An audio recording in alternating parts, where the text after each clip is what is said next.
Lam sadeen korayame majafe serapeti serilolu serilolu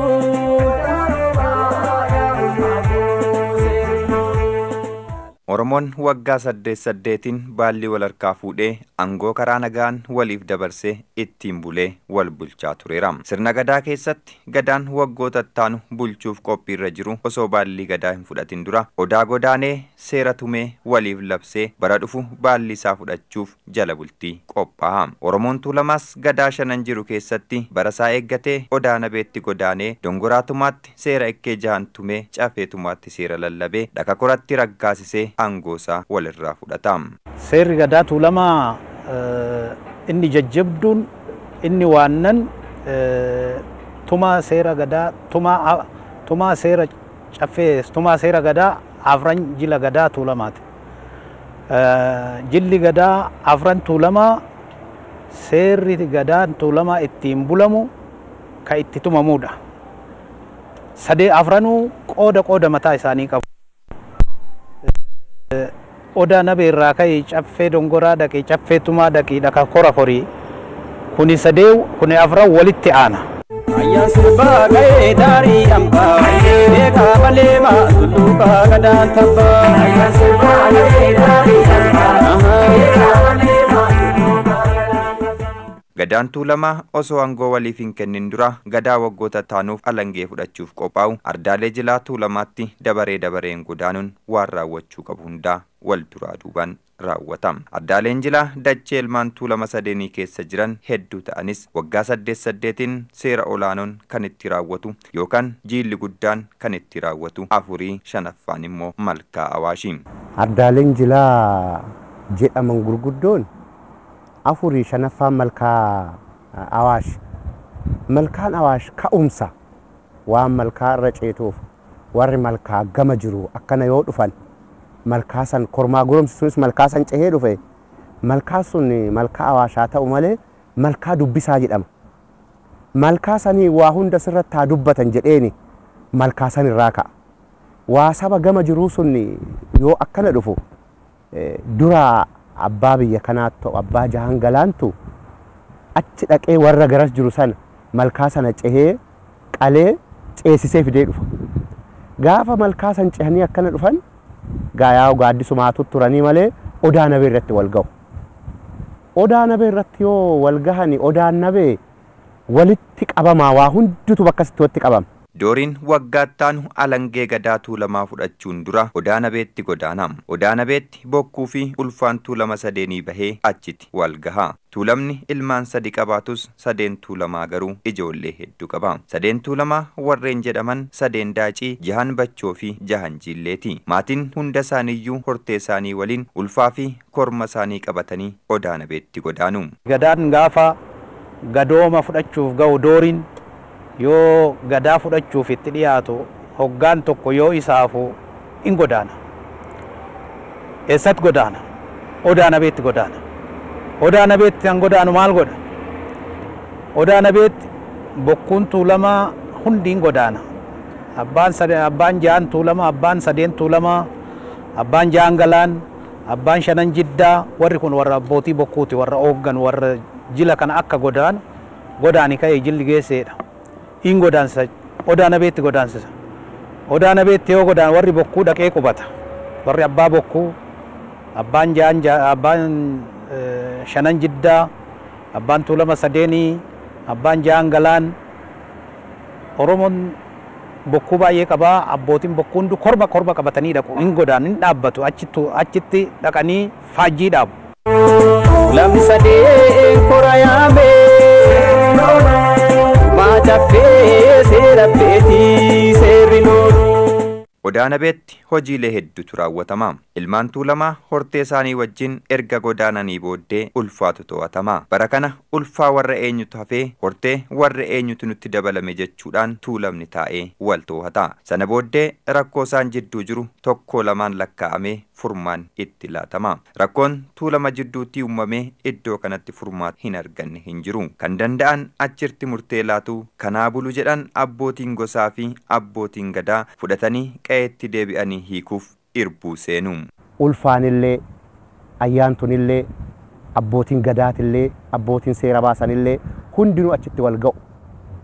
Eega jalatti wal ga'aniin booddee ulfaa keechaa eenyutu hafe?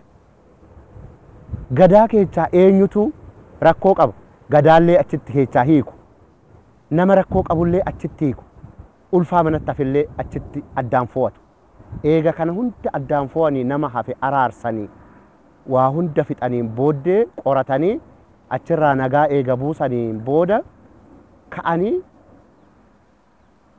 kallattiidhaan korma eega waa hunda fixanii korma araaraasa waan ittiin araaraman fixanii korma san qalatanii bakkasii ka'u. Garuu bakka san maaliin nama odaan nabe akka odaalee jiranitti odaan nabe oduma uumamaan mataasaa danda'e odaa torba qaba hiika mataasaa danda'e torba.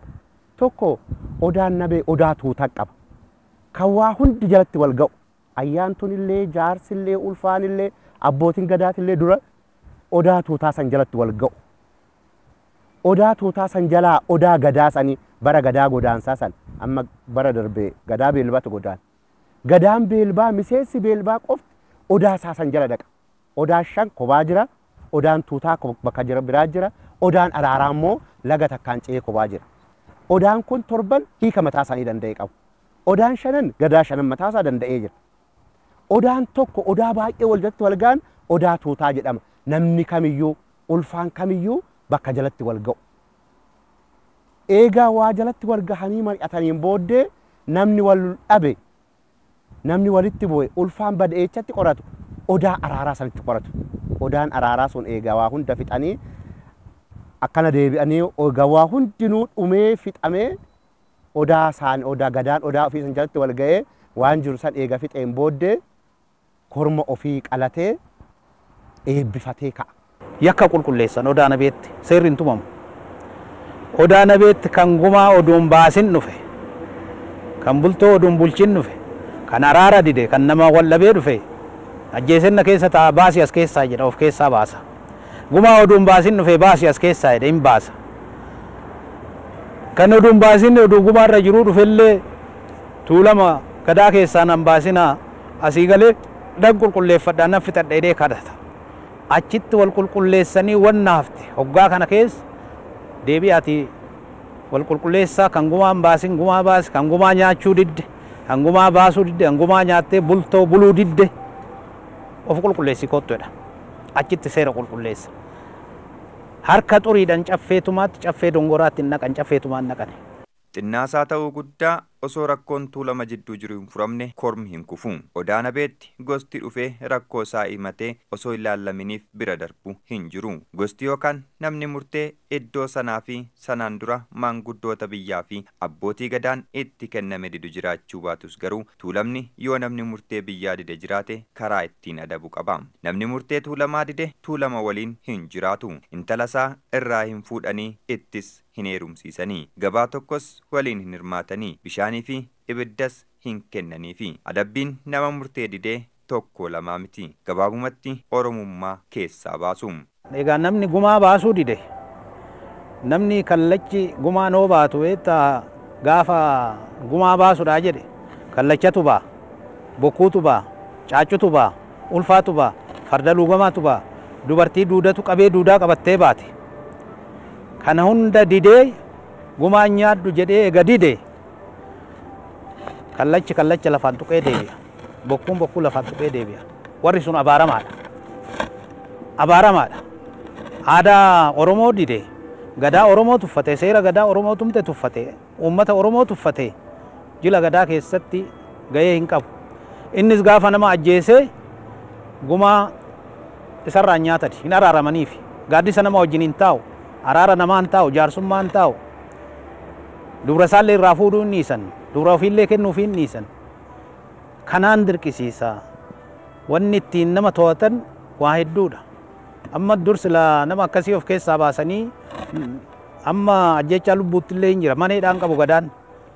amma Boorana keessatti hamaa mudaa muddii jedhan yoo nama du'a itti murteessan amma duuti waa'ee lubbuu kan mootummaati Oromoo waan ofii dhoowwata nama san waan ofii dhoowwata aadaa wajjin bulmaataa dhoowwata seera gadaa keessatti hin qabu gaafa namni harkatti du'ellee yoo gumaa nan baasa jedhe warra isa ajjeesisan gumaan dide sannan nyaadhaa isgoona araaramaa jedhee dhaqee kadhata kallacha ulfaa itti baasee ulfaanuun ba'uufi kuni du'a lammataati Oromoon kana waan beekuuf waan dudda jiru waan beekuuf hin didu isa didee jennaan wanna ta'u waan beekuuf namni Oromoo ta'ee seera gadaa beeku diduu hin danda'u hawaasa keessaa ba'a kophaa jiraachuu hin danda'u dubra namaa fuudhu dubra isaa irraa fuudhan akkamittaa jiraatu kanaaf seera san diduu hin danda'u.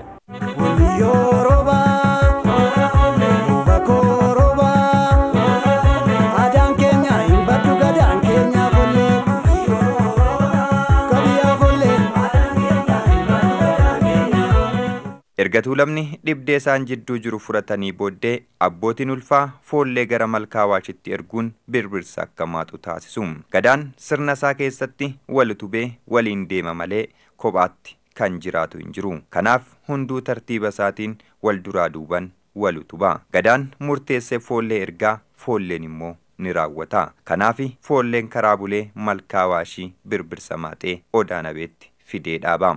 Hirmaanna foollee asirratti murteessaadha. Warri foollee birbirsa fidanii achi dhaabu. Birbirsa eessaa fidan? Laga Awaasii dhaqanii fidan. Laga Awaas guyyaa lamaa sadillee yoo deeman mana namaatti hin goranii, mana namaa hin bulanii, diiduma bakka gadaan bulaa dhaqee bulanii birbirsa san laga Awaasii buqqisanii fidan. Birbirsa maaxuu jedhama malee buqqisuullee hin jedhamu. Hunduma wajjiniin fidani. Baatanii fidan wayaan maranii baatanii fidan yoo karaallee bulan lafan kaan ofumarra godhanii bulchan malee mana namaatis hin bulanii urufuma bulanii isa ofirra godhanii akkasuma baatanii bulani hamma fidanii Odaa Nabeetti dhaabanitti ofirraan buusan mana namaatis hin dhaqanii achi dhufanii saddeeqan ba'anii Odaa Nabee dhufanii Odaa Nabee bira hoo ga'u warri foollee birbirsa dhaaba faajjii tuulamaa jala. Amma birbirsi gaafa Odaa godaanan birbirsa Odaatti dhufa. Birbirsa Odaatti dhufa waan ta'eef birbirsa foollee santu foollee gadaa itti deemu sanirraa foollee santu birbirsa san malkaa Awaashanii hin murani hin buqqisan. Birbirsi sun buqqayeeti kan dhufu yoo murame hin ta'u. Buqqayee foollee saniin dhufa. Yoom gaafa kormi qalamuu ka'u sana gaafa kormaa san birbirsa eega dhaabbateen booddee kormi kufa. Dura garuu birbirsa santu dhufee dhaabbata. Gaafa gadaan dhufu san garuu birbirsi hin dhufu. Amma waa hundi qulqullaa'ee araarri dhumee irratti waa hundinuu walii galamee qoratamee dhumutti birbirsi hin dhufu. Gaafa waa hundi dhumee foollee sun kuusaasaa way hayyuusaa waliin birbirsa saffidee dhufu. Birbirsa fidee yoo inni birbirsa dhaabeen booddee kormi sun kufa. Meeshaaleen sirnoonni ittiin raawwataman ulfaa kan ta'an hedduudha. Meeshaalee kanneen Oromoon itti qalee wayyuu haa taa'isu malee itti hin amanu. Birbirsas muka keessaa ni wayyoomse malee hiika amantaa biraa hin qabu. Foolleen karaa bulee birbirsa baatee malkaa cehee Odaa Nabee gahee achi korma kuffifata. Sana booddee wal eebbisanii abbootiin gosaas korma isaanii kuffifatu. Warri erguu warra ulfaatutu erga. Warri gadaa gahee isaantu ergataa. Waan isaan nyaata waan isaan ittiin bulan kennanii fi foollee kana hin ergatan. Foolleen kun achi yoo ga'ee itti dhibaafata bakka birbirsa maaxu san itti dhibaafata. Itti dhibaafatee eebbifatee hin buqqisan. Wanni sun birbirsi beektaa aadaa Oromoo keessatti waanjila ittiin gaggeeffata. Oromoon kun wayyuudhaan wayyoomsadhe waaqa kiyya kanaanan kadhadhaa. Aadaa kiyya kanaanan gaggeeffadha jedhee muka birbirsaa kana waan wayyoomsateef isaan jila gaggeeffata. Duruu kanaan jila amma bokkuu kana maaliif qaban? Kallachi maaliif qabata? Itti amanama ittiin amanamu. Sirna ittiin gaggeeffama. Caaccuun itti amanama ittiin amanuu oduun ta'in sirna ittiin gaggeeffata. Wayyuudha ulfaadha jedhee uummatee jira eebbifatee itti qalee itti dhibaafatee eebbifatee jira waan ta'eef amma birbirsi kun sirna gadaa keessatti akka muka jilaati. Muka jilaa saniin jila san gaggeessan. Buqqisee yoo fidee eebbifatee itti baafatee bakka sanii yoo fidee foollee saniifillee jabbileen horiin kormi qalan hin kennamaafi. Achi yoo fidan birbirsa san dhaabanii korma hin qalatan. Gaafa kormi bokkuu hundi gaafa qalamu foollee korma san hin qalatti. Seeraan baakoo gadaan kaabadda si harkaa fuudhee taansi faarsa aadaan kiyyaanan dagaagsa barri gadaa kee bara kuufati of galii galii luba kooti. Caffeen dongoraa ardaalee jiraatuu lamaa keessaa kan irra hin bulamnedha. Warri abbaa muudaa dura dursuudhaan caffee dongoraa dhaqu. Caffee dongoraa yookaan caffee abbaa muudaa hunduu dhaquu dhiisuu danda'a. Garuu abbootiin ulfaa fi abbootiin gosaa hafuu hin danda'ani. Caffee dongoraatti hayyoonni seera ja'a qofa lallabu. Seerri kun seeraa olii baraan kan hin jijjiiramne heera gadaati. Qaalluun godaanu jira abbaa muudaa santu lafa irra jira. Amma abbaan muudaa lafti egaa odaa waa hunda findheem odaa humta jalti hin kaastu araara qorannaa hana gadaa hafti walii qorachuun ala waatumaa jalatti hin kaastu. Egaa achi kaateen booddee hiriiraan caffee dongoraa abbaa muudaa san dhaqxa. Hiriiraan deemama. Hiriiraan egaa achi gaameen booddee abbaa muudaa sun achitti si eega. Achitti afaan si saaqa qumbii afaan si kaa'ee damma sitti biifee si eebbisee si gallakkisa. Yoo sana malkaa gamaa gamana ijjattee afaan saaqatta. Caffee dongoraa seera ja'a Waaqayyoo lallabu. Seera ja'a Waaqayyoo kana eenyu dhaqaa hundi dhaquu dhiisuu danda'a. Warri ulfaa garuu irraa nafu. Abbootiin bokkuu, abbootiin seeraa, abbootiin gosaa warri kun dhaqanii achitti taa'anii eebbifatanii seera ja'a Waaqayyoo san lallaban. Seerri kun seera jenna malee heera. Hambara baraan hin jijjiiramne. Yeroo hunda akkasumatti kan taa'u heera. Amma seera jedhaniitu wal lallaban malee inni heera. Heerri hin tuqamu. Seeratu fooyyaa malee heerri sun fooyya'u bara baraan isumatu ta'a. Seerri ja'a sun maal jedha? Waaqni ulfaadha. Lafti ulfoodha. Tulluun ulfoodha. Malkaan ulfoodha. Abbaan ulfaadha. Haati ulfaadha. Warri kun yoomaayyuu ulfaadha. Ija keechan nu offolcha. Ija keechan nu offolcha. Jaal. Jaal. Jaal. Jaal. Seerri dhalate. Maaltu dhalate?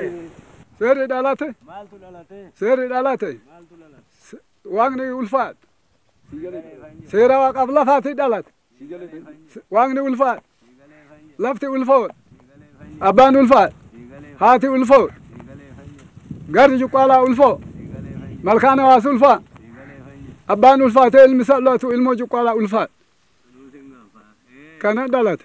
Caffee dongoraatti seeronni ja'a lallaban kunniin hiika kuma qabu. Tokkoon isaanii seeratti gadi deebi'uudhaan hiika mataa isaanii horatu. Seerri tuulamni lallabatee ittiin saba bulchu kamuu seerota jahan kanaan ala hin bahani. Oromoon sirna isaa keessatti yoo seera tumu seera tumame sun Oromoo qofaaf akka tajaajiluuf miti. Uumama addunyaa kanarra jiran hundaaf akka ta'utti yaadee seera tolfata. Abbaa eenyullee haa ta'u, abbaa kan Oromoos haa ta'u, kan Oromoos haa ta'u, abbaan egaa abbaa ta'ee ulfaadhe kabajama qaba. Haatillee akkasuma ka eenyullee haa taatu kan Oromoo qofaaf immoo haati ulfaadha jedhee haadha hundaati. Haadha namaa haati ulfoodha.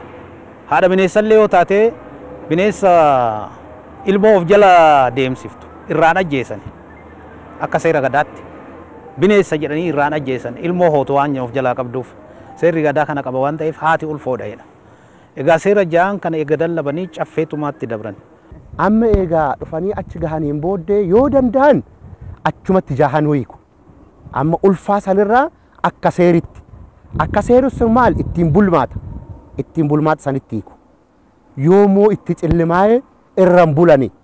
Bakka san irraan bulamu. Irraa lafa tanarra dhufu. Caffee dongoraatti erga seerota kanneeniin afaan saaqqatanii imalli biraa gara caffeetumaatti taasifama. Caffeentumaa handhuura seeraa fi heera sirna gadaati. Heeronni gubbaatti lallabaman sunniin caffeetumaatti hiika argatu. Seerri caffeetumaatti guyyaa hin tumamu. Halkan erga kotteen karaarraa dhabamee erga sagaleen fagaatee booda hayyoonni seera tumuu eegalu. Namni caffeetumaatti seera waraabbachuudhaaf deeme yoo tasa rafe hin kaafamu. Hunduu qophii ta'uudhaan seera tumame dhaggeeffatee biyyatti deebi'a. Caffeetumaatti dabree seera san irra deebi'ee hin baay'isee labsa. Amma malkaan ulfoodha eega jedhe hora jaal waaqayyoollee in ilaallata. Tulluu 8 waaqayyo hangadaan Tuulamaa yoo eebbifatu maqaa dhawsan illee hin laallata. Waan malkaa jila Oromoo itti gaggeeffatu bakkee irreechas ta'ee bakka jila adda addaa malkaan ulfoodha jedhe bakki hunduu ulfoodha. Tulluunis akkasuma. Tulluu Cuqqaalaa ulfaadha jedha. Hireer Kormaa ulfaadha jedha. Tulluu Warxoo ulfaadha. Tulluu Waatoo Daalachaa ulfaadha. Warri kun ulfaadha. Egaa achitti irra deebi'ee lallaba. Abbaan ulfaadha jettee maaliif ulfoodha jette? Waaqni ulfoodha jette ulfaadha jettee maaliif ulfoodha jettee gaafata? Waaqni nama uumee hidda dhiiga nama keessatti uumee lubbuu nama keessatti uumee lafee uumee namni akka nama ta'u kan tolche isa kanaaf ulfoodha jedha. Lafti ulfoodha jettee maaliif ulfoodha jettee hin gaafata. Lafti nama dandeessii du'e jetteen tuffattuu natti ajaa'ibe jetteen tuffattuu akka haadhatii waa hundaan nama baattii jiraatan namaaf laattii nama baattii du'an garaatti nama fudhattii haati kanaaf lafti kanaaf ulfoodha jedha. Akkasi bittinneessee hin gaafata. Egaa caffeetumaatti egaa seera kanatti tumatee booda amma dhaka koran naqu biyya biyyatti hin gala. Ergaas dhufeen booda irra batu galgala seerri tumaa kotteen namaa yoo karaarraa galee raawwate yoo namni kotteen namaa deemsa karaarraa dhiise hoosan tumata halkan keessa achi siqee kanas maaliidhaaf tumata hoo halkan tumata jenne gaariitu karaarra deema nama hamaatu karaarra deema seera kana qooddata jatee dhaggeeffate qooddatee raawwatee seera kana faallaa godha. Kanaaf halkan yoo namni galee raawwate saani galee namni galee moocanoo duwwaa taate karaanoo duwwaa taate laalee tumata. Ayyan sirbaa ga'ee daarii hambaa beekaa malee maa tulluukaa gadaan tabbaa. Ayyan sirbaa ga'ee daarii hambaa beekaa malee maa tulluukaa gadaan tabbaa. Karaayyoo taayyuu bomuun oolanii dabartuu gaabban gadaa yootti boonanii. Caffeetumaatti erga seerri lallabamee xumuramee booddee hunduu gara qe'ee dhufetti deebi'a. Yeroo seerri tumamu gaaffii naasirraa'uu yookaan itti dabalamu akkasumas irraa hir'ifamu achittiin ka'u. Hunduu seera dhaggeeffatee gara qe'ee isaatti deebi'ee seerota kanneen irratti waggaa tokkoof mari'ata. Sana booddee waggaa sanatti dhufuudhaan dhaka korarratti mariin gaggeeffamee kan sirraa'u sirraa'ee kan itti dabalamu dabalamee kan irraa hir'ifamus erga hir'ifamee booddee seera tuulamni waggaa 8 ittiin bulu ta'ee ragga'am. Seera caffeetumaatti tumame kana biyya biyyattiin jilla ittiin galatee bacho ittiin galatee daaci ittiin galatee galaan ittiin galatee biyya biyyatti uummata irratti mari'achiisa. Bakka fooyya'uu qabu irratti in fooyyessa. Yaada fooyyeensaa itti dabalatee hoggaatti deebi'ee dhufa. Baallii fuudhuudhaaf egaa bara baallii fuudhu san deebi'ee dhufee eessa dhaqa? Dhaka kora dhaqa.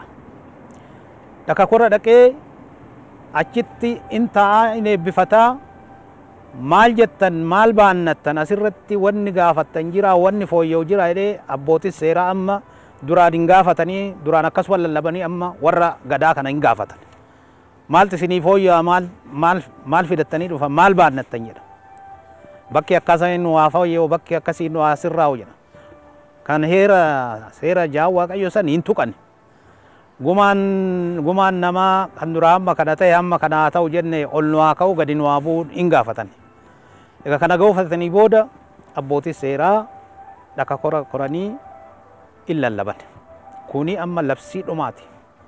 Labsii dhumaa kana fudhatanii biyya biyyatti hin galanii hojiirra oolchan. Lafa sanirratti waan seera asirratti baasan kana kan sirrii ta'e akkasumatti raggaasu.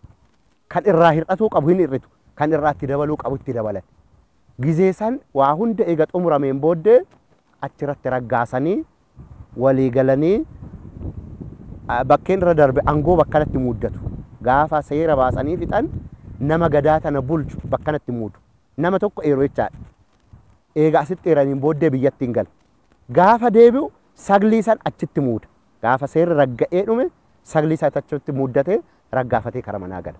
Gadaan already egaa seera san tumatee galee hoggaa 8 guutuu seera achii tumate saniin biyya bulcha. Biyya biyyatti hin galee seera kana himuu malee kan itti dabalu hin jiru, kan irraa hir'isu hin jiru. Waan caffeen achitti tumtee hojiirra oolcha.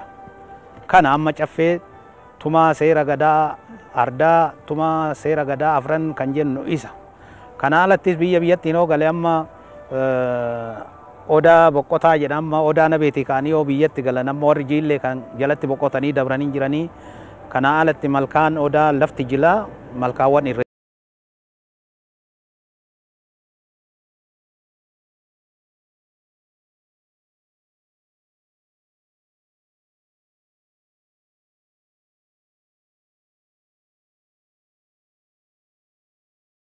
Tuulamni akkanaan waggaa 8 alangee wal harkaa fuudhee bulee wal bulchaa ture. Saboota garagaraan erga sirni gadaa laafee gadaan akka duriitti irree horatee socho'uu baatus onnee Oromoo keessaa hin baane. Yeroo dhiyoodhaa asitti gadaa deebisanii ijaaruuf sochiin taasifame bu'aa hedduu agarsiisee jira. Sochiin abbootii gadaa fi hayyootaan akkasumas qorattoonni taasisan gadaan akka yuuniskootti galmaa'u ta'ee jira. Oromiyaa keessatti iddoo gadaan itti laafetti deebi'ee akka dandamatuuf sochiin taasifamaa ture xinnaa miti. Haa ta'uutii garuu ardaaleen jiraatu lamaa saboota hedduun hanga maqaa isaanii ta'anii argamaa hin jirani. Kunuunsi isaaniif taasifamu ni jira jechuuf namatti ulfaata. Nutis yeroodhuma hojii kanaaf ardaalee jiraatu lamaa kanneen irra naanna'aa turretti ardaaleen jilaa kunniin baay'een isaanii qabiyyee nama dhuunfaan marfamanii kuuwwan lafa qonnaan qabamanii kanneen hafan magaalaadhaan daangeffamanii haala yaaddessaa keessa akka jiran arginee jirra. Hawaasni naannoo dhimma kanarratti nuti dubbisnes kanuma dhugaa bahu. Galmi ijaarama jedhamee dubbatamaa tureeyyuu yeroon isaa fagaatee jira ammatti yeroo laggasa naga'u aangorra jiran abbaa gadaatiin aangorra jira sanidha. Dhakaan buuraa kaameera dhakaan buuraa kaames immoo abbaa duulaa gammadaatti dhufee asitti kaa'ee tureeyyuu erga gizee saniitii ni dubbatamaa wanti hojiirra oolame hin jiru jechuudha yeroo san. Maalidha namoonni adda addaa naannoo adda addaatirraa hin dhufanii daawwachuudhaaf ni dhufanii konkolaataa isaanii kontiraataa qabatanii han konkolaataa qabu konkolaataan ni dhufa gaafa dhufanii asitti odaa kana laalanii too deeman baay'ee itti gaddanii too deeman jechuudha. Maaliif itti gaddanii kunuunsi godhamuu fi bishaan jala gadi yaa'aa namni zoor jedhee ilaalu hin jiru jechuudha. Garuu galiin ni gala gara aadaaf turizimiitiin namoonni gargaarsa godhan ni jiru. Namoota gargaarsi godhamee too wanti nama hojjetu santu dadhabaadha jechuudha. Gara hojii sanitti hiikutu dadhabaa ta'e jechuudha.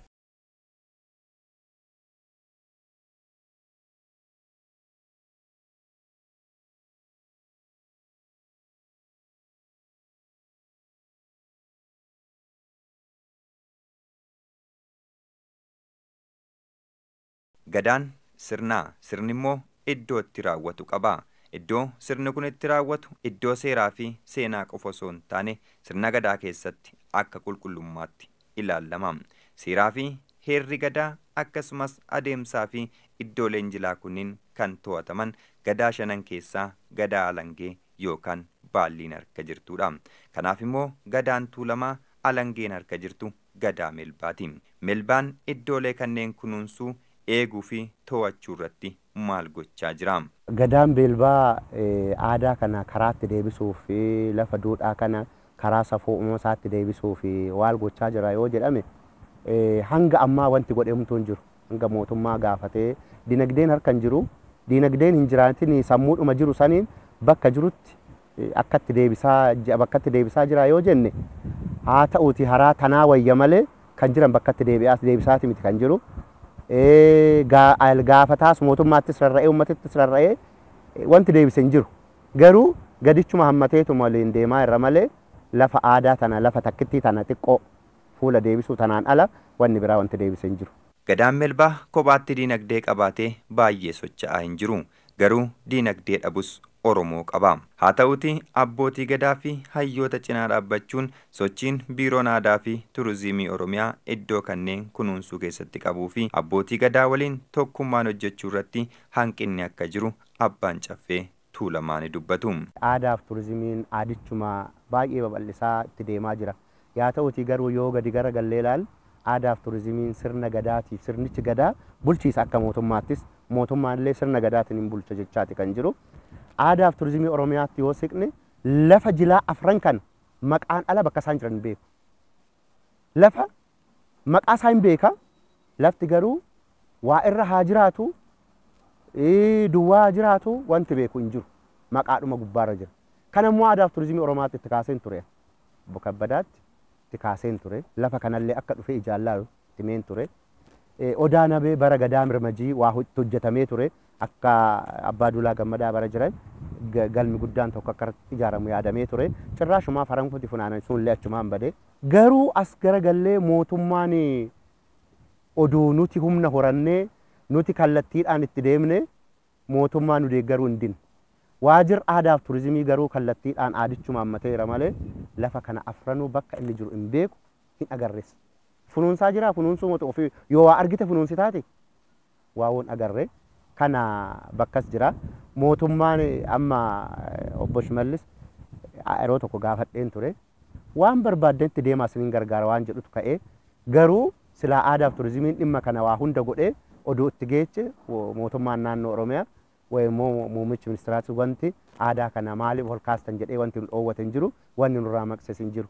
Biiroon aadaa fi turizimii Oromiyaa iddoolee jiran beeksisuu fi kunuunsuu keessatti sochii taasisaa jiraachuu dhageenya jirra. Iddoolee Oromiyaa keessatti argaman sadarkaan jiran beeksisuu fi eegumsa taasisuuf hawaasa naannolee iddoo jilaa kanneen jiraatan waliin baay'inaan mari'achaa jiraachuu nutti himaniiru.